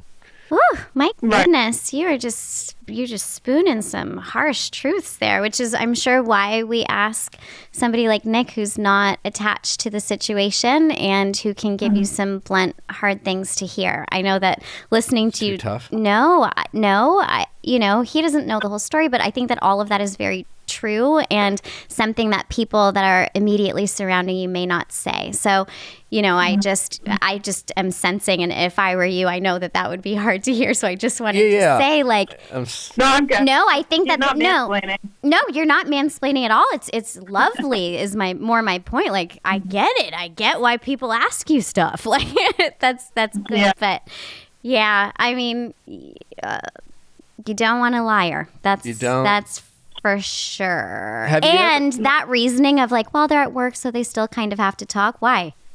Yeah, I don't know. May I give you advice on this? Yeah. Sure. If you can, and I don't know if you can, because again, there's the variables with the kids. It's so hard. But I would really take some time for yourself in a sense of, what do you want out of this? You know, like, if you could have anything you want, and there was a genie, so to speak, and you could literally change your entire reality, do you even want him in your life? How much is this your hurt, and you don't want to feel the hurt? Like, what do you really want, and is this someone you can trust? And I think it's important in this situation to think of your expectations more than just hoping that he's sorry. And really think about that, because I think in your situation, at least when I was cheated on, you feel like you're the one who's like 6 feet under, and you're trying to get back up to like above water, and you're trying and so you're just trying to, it's a desperation mode. It's kind of like, well, just say you're sorry, just say you'll never do it again. Just tell me that, and then I'll be fine. But is that what you really want, I guess, is my question. If you didn't have that hurt and feelings, would you want to be in that situation? And so what I'm trying to say is, you actually have more power than you feel in this moment, because you probably feel powerless. And I would challenge you to try to realize that, and then invoke that power if you can, because I think in the long run, you will be much happier you did. Whether that means you're still with him or not, but stand your ground and stand up for what you think you deserve. Yeah. Well, thank you. I appreciate that. Yeah. Yeah. Definitely harsh, but definitely needed. So. Yeah. Because right now, I think the first, I'm grieving right now my past relationship, and I think the first part of grief is definitely denial. So. Yeah. I'll get there. Some of these excuses like, oh, I'll show you my phone because I'm not texting her. Well, probably because she blocked him. Wow. Probably because he can't call her. Right. And again, he's he's been doing this for a long time, and so Yeah. yeah, I'm sorry.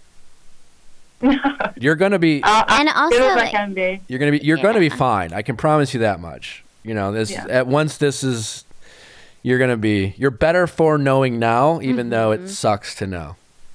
You know, Yeah. because now you have more power than you had before. Because now you're in a position to make decisions on information you now have that you didn't before. Right. So. Well, thank you. well, you sure are gorgeous, and what a fucking idiot, if I may. Thank you. Yeah. Mm-hmm. I told him that maybe more than 5 times, but Well, it's true. You know, it doesn't matter what he thinks. Just what you think. You tell yourself that. Don't try not to. Especially, I mean, like he's your husband. If you want to make it work, fine. But you don't need the validation you think you need from him right now. And I think it's easy to want to be that because he hurt you and he cheated on you and he was supposed to be the one person who you can always count on and that always makes you feel better about yourself. And he's done quite the opposite. So it's very easy for you to just want the validation from him. Yes. But I don't think you need it as much as your ego thinks it does. Yeah, and his default obviously is going to be to validate you left, right, and center. And I think that the only person you should really be listening to right now and for the next little while is yourself. Yeah. And he's lucky that you are even considering. And I would take it as a time of considering. I wouldn't just say, okay, let's give it a shot. Be in a position of take that power and be like, yeah, I'm You're not sure yet. considering this. Yeah. But Yeah, you have a lot of power here, so don't forget that. I think that's the biggest takeaway. yeah. So, all right, go watch Pretty Woman.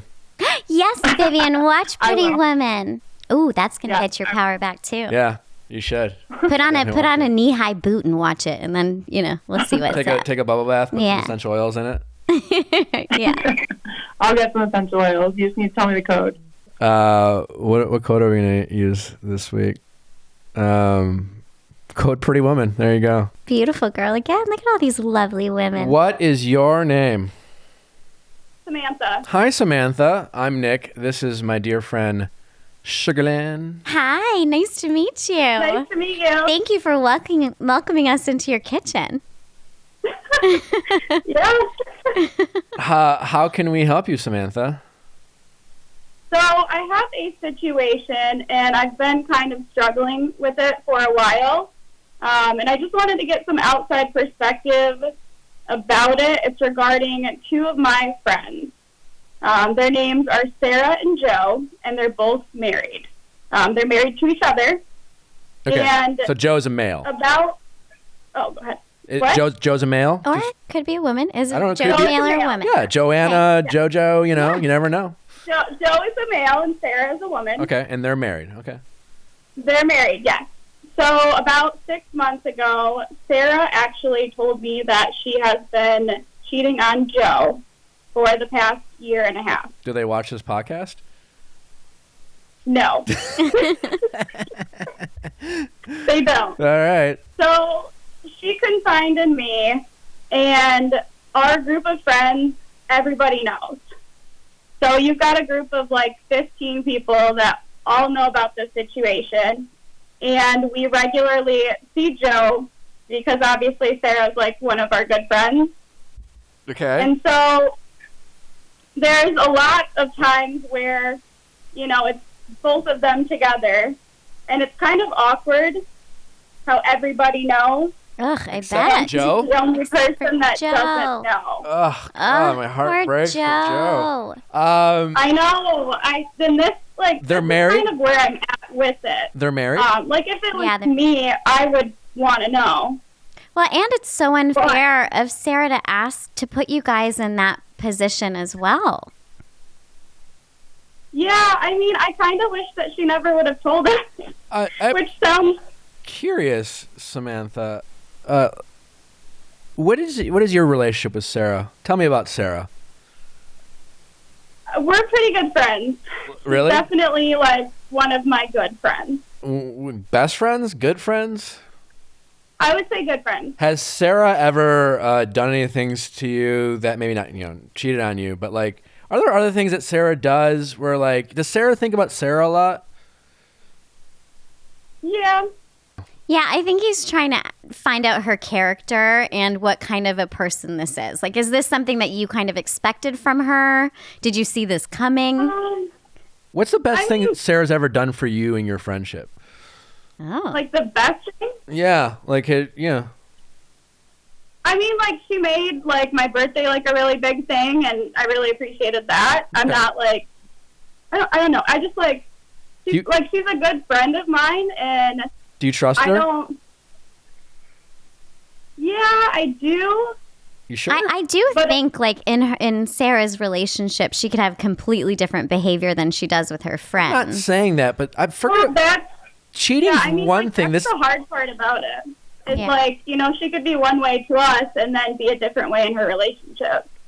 I don't know. So, in my experience, that, like, I'm sure, like, certain degrees, like, yeah, I'm not saying she's exactly the same with Joe as she is with you or everyone else, but, like, sometimes, and I'm talking about your friend, shitty people are shitty people. I just think in general, they sometimes might show it in various pockets, and it might be more obvious. And sometimes shitty people have a really great knack of kind of like sometimes over loving to protect their friendships in other spaces. But at the end of the day, over time, it all evens out, and everyone can kind of agree they're shitty. But I think that sometimes our friends make shitty moves, and it's up to us to hold them accountable and help them grow past being shitty person. But this is more than a shitty move. This is like this is pretty bad. This is like a thing. I don't even know how to, like, right? This is not like, oh, I fucked up and I went to this party and I went to this Bachelorette party in Vegas and this guy and he was and I fucked him and I like it's not a one fuck. It's like a multiple. She's telling everyone she's not only cheating on this guy, she is emasculating and belittling and mocking her husband, not necessarily to his face, but to everyone else, and doubling down by telling you and all her friends and then making you decide whether you should choose over the two. You are now guilty. And I'm sorry, Samantha, you are now guilty. Like, if this were a crime, if this was a murder, the police would come to you and say, you're an accessory to murder. You're committing a crime. And she's being mean to you guys by putting you in this position. And your choose to decide versus loyalty versus her or Joe. But at the end of the day, Samantha, I guess what I'm saying is you have to decide what's right or wrong to you. Right? Like, you may have to choose your friends and you might have to choose your relationship with Sarah or choose not to be, but you have to decide what you're okay to live with for yourself. How would you want someone to treat you if, you know, and so this is not a friend worth protecting. And to Sugar Lyn's point, if this friendship is worth saving and if this is someone you do want in your life, she probably won't handle it very well in the short run. But hopefully she has the maturity to realize that what she was doing is wrong and maybe she was like not being her best self. And I think the only way that you can feel good about this situation is by holding her accountable and saying what she should be doing in this. I did. You did? And how? Yeah, so what? How are you feeling? What is going on? It's so, like, it's hard, like, just being around him in general because it's like, I mean, I know about this completely other relationship that she has. And then, like, he's such a good guy. Like, he's a really, really good, genuine guy. And it breaks my heart that he has no idea. But, like, I don't know. I just don't know if it's my place. Hold on. Is she like, actively... I know what's right for me, but I don't know that it's, like, my place to ruin their relationship. Oh, it's already ruined. Honey, she's ruining it. And is she actively in this other relationship and still is she, like, enjoying both of her relationships? Yeah. Oh, she is having a good time, this one. I don't know. It is your place. You can't... She made it your place. She told you. Yes. And do you really want to be surrounding yourself with people who are, like, betraying somebody who you identify as a good person and who doesn't deserve that? If that guy was, like, beating the shit out of her or something, and then she's going off and having a side relationship, maybe I could help you find, you know, whatever. But no, she is being real shit. Yeah. And also some things you want to consider, Samantha. Sarah, well, maybe not right now, and you may never marry Sarah or be in a relationship, but the fact that she's capable of doing this to Joe means that she's capable of doing it to you. and whenever it serves her purpose. Yes. And I don't know what that context or if that situation would ever arise or create itself, but if given a situation where she could be a shitty person to you, she is proven to be capable of such things. That is well said. So true. Also, now that she is now, again, she's made you an accessory, so now she is it's a reflection of you at this point.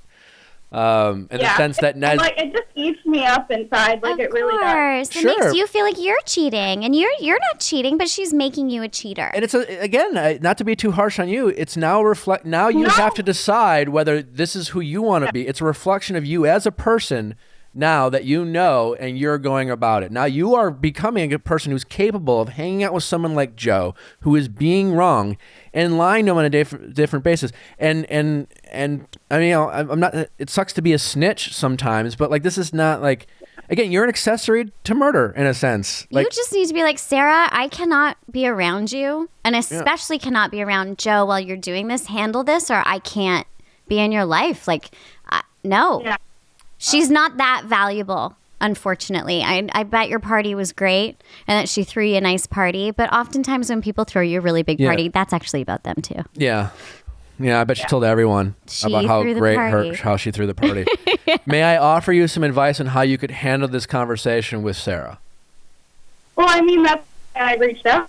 Oh, great. Yeah, I'd love I would not be apologetic. I would not be worried about hurting her feelings. I would absolutely come in next time to this conversation and be very clear about your expectations. And those expectations are, Sarah, I've done some thinking about you're in a relationship with Joe, and I've decided I just don't want to be a part of this. And I love you, and I think you deep down have a heart, and that's what I love about you. But right now, you're not being a good person, and I don't want any part of it. And you've made me a part of it. So now. And I don't want to be friends with someone who's capable of this. And it breaks my heart to say this to you, but it's come to that. And you either need to tell Joe or I'm going to tell him. I'm sorry if you're mad at me or even if you hate me in this moment, but right is right and wrong is wrong. And I'm not about that. I think you need to be that clear. And I think you need to be that strong because Sarah is someone who's used to manipulating people. You may not even realize it, but I assure you, she is confident. She right now has 15 people who know the truth, and she's fucking around with another guy and her husband, and she's not worried about being caught. That is a manipulative fucking person. So you need to like step up and be like, fucking stop. I'm calling on your bullshit, and I don't care what you think about me because deep down, I know you're better than this, and you need to stop. That is that was really lovely. Sorry to make light of it, but you keep impressing me. I'm very proud of you. That is exactly right. What a great way to put that. And that's how I agree. Yeah, no, I appreciate the advice. And it sucks too because the person that she's cheating on her husband with, he's in a relationship too. Yeah, another not cool person. These are a lot of lives she's it's just getting like it's too much, and like maybe that's what I need to do. I tried like pulling her aside and being like, hey, like you need to stop doing this or end your marriage at this but she wouldn't listen. She won't do anything. But Nick's advice is right to not make it about them, but make it about you and what you can handle and what you want and the life that you're trying to lead, and it doesn't include this kind of bullshit, you know? Yeah. And as Yoda would say, there is do or do not. There is no try. You can do this, Samantha. Yeah. You can absolutely stand your ground, and you can call her out on her bullshit. And you need to tell Samantha, I am not afraid to lose you as a friend. Yeah, and maybe you can gain Joe. Maybe Joe can be a good friend to the 15. Who knows? Probably not. Joe's probably going to be super pissed. But you know what? At the end of the day, you're going to be better for this. You're going to be better for this, and you'll be. It'll be a weight lifted off your shoulders, and you can then respect yourself for doing the right thing. Yeah. No, I really appreciate the advice, and I always like how blunt you are. I appreciate it. He's so blunt. I think I needed to hear it, honestly. No, well, hopefully it was helpful. Aw. No, it was, for sure. Like, I really, really appreciate it. Well, I appreciate you calling. Thanks for sharing your story. All the best. Yeah. Good luck with it. Stand your ground. Thank you. You're going to have to really be strong here. You know, puff out the chest, kind of peacock. Yeah. Because I'm telling you what, Sarah is a manipulative little... She is. We all know this. She is. You don't tell 15 fucking people that you're cheating on your husband and then continue to do it and enjoy without having it. a lot of fucking balls, so to speak, and knowing that you are a manipulative little fuck. Oh, wow. Wow. And that is who Sarah is. You're getting angry. Wow, the speech that he wrote for you was I much nicer agree. than this. So, I think I knew what I needed to do, but I just needed somebody else to all right. kind Listen of to push me in Nick. the right direction. Now little Nick is going to be on your shoulder, and if you don't do it, he's gonna fuck you. Have Sarah call in next week. Bye. Thank you guys so much. I appreciate it. Thank you. Bye-bye.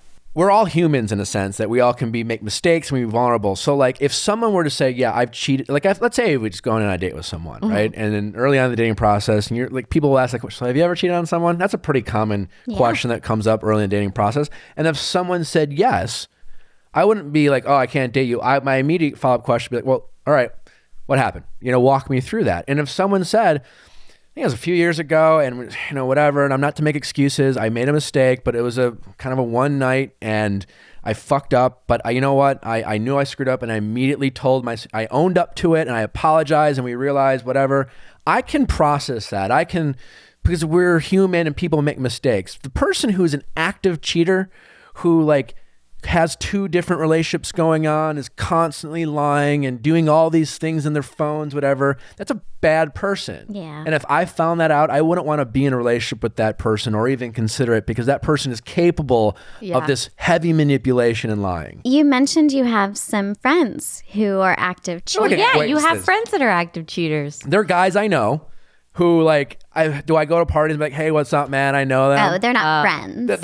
You're friends enough, they tell you they're cheating. That's just who they are. And I tell them to their face, they're bad people. I don't know. I'm not so friends with them that I know their girlfriends. Right. You know what I'm saying? Yeah. I don't, but I'm like, you're a terrible guy. Yeah. And they kind of joke me like, yeah, I know. And I tell them to their face, I don't really know, and they're also, and I tell them to their face, you're not someone I would ever count on.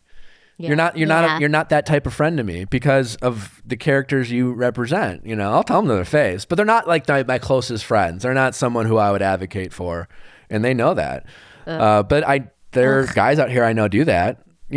This is someone it's her best friend. It's like Yeah, it's that's her so group. cool. They hang out every time. Yeah. There's everyone's friends. Like, ugh.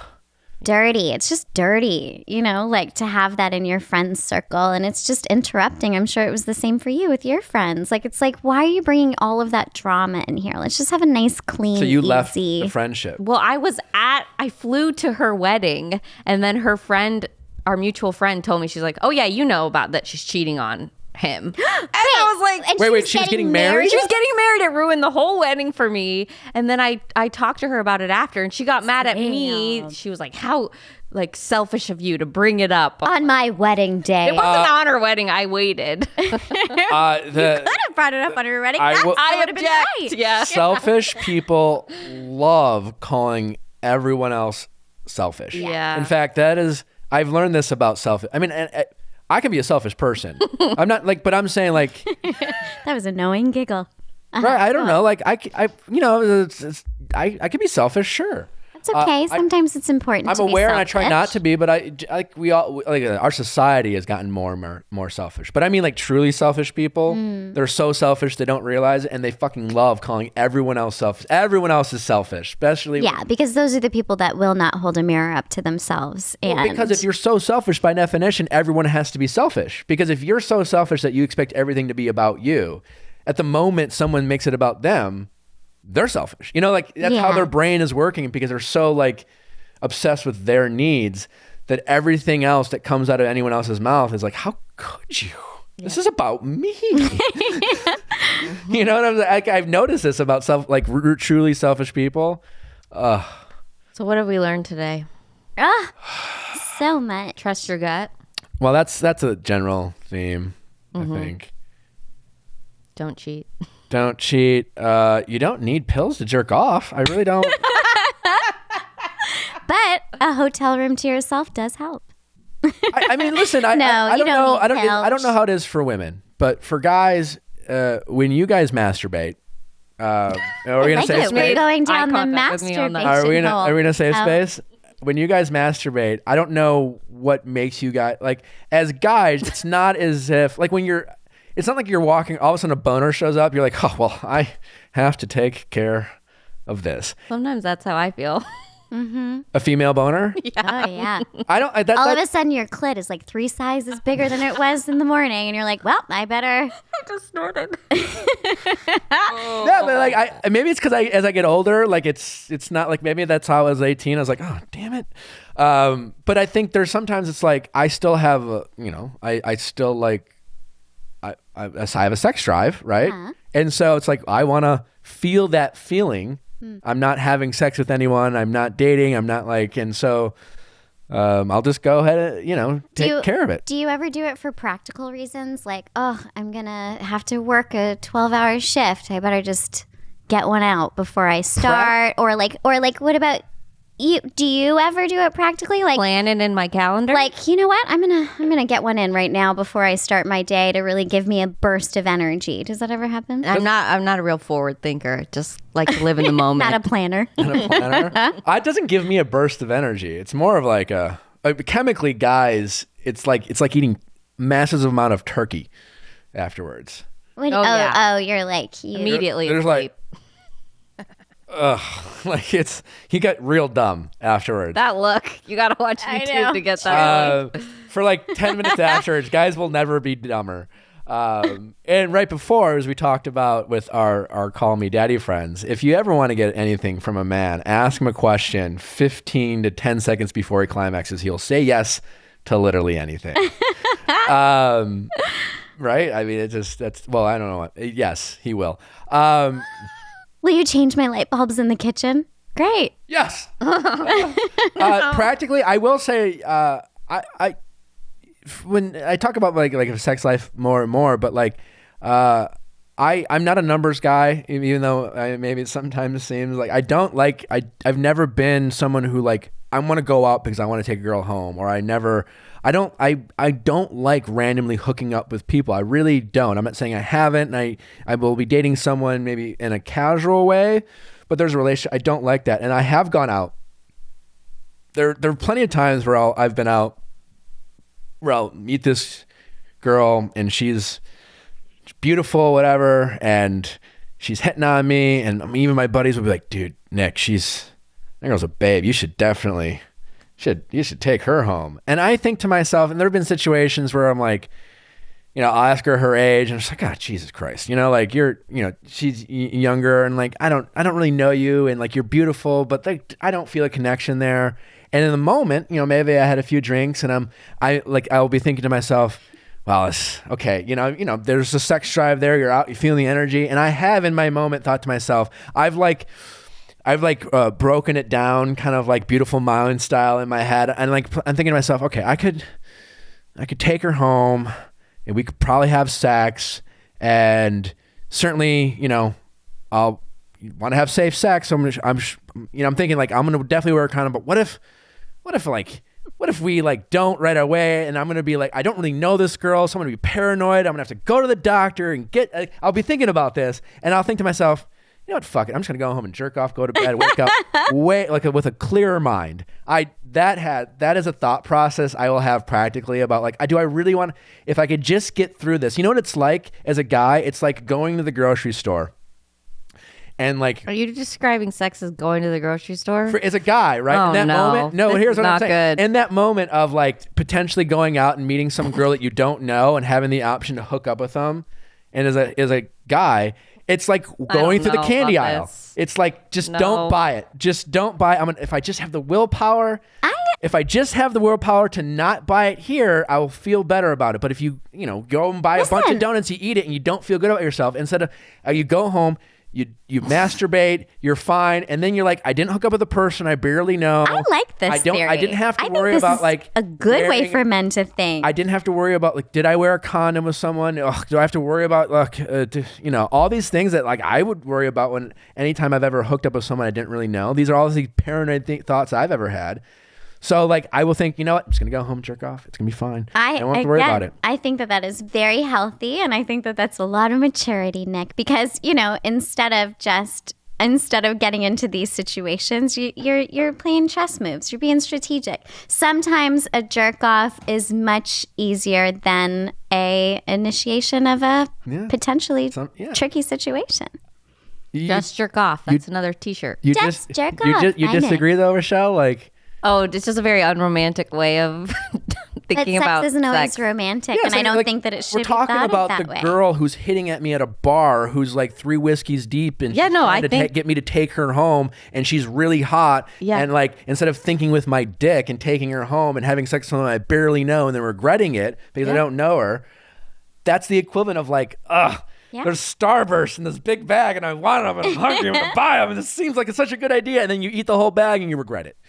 And then you wake up in the morning and there's wrappers all over All your over, bed. you're just like, yes. And you're like, oh, what did I do last condoms night? on the floor. Like, I'm pretty sure I use it the whole time, but then we use it like, did we start using it and stop? And yeah, that's not romantic. I agree with you. But it's not always romantic, and that is true. Sometimes sex is not always romantic, and it's great when it is.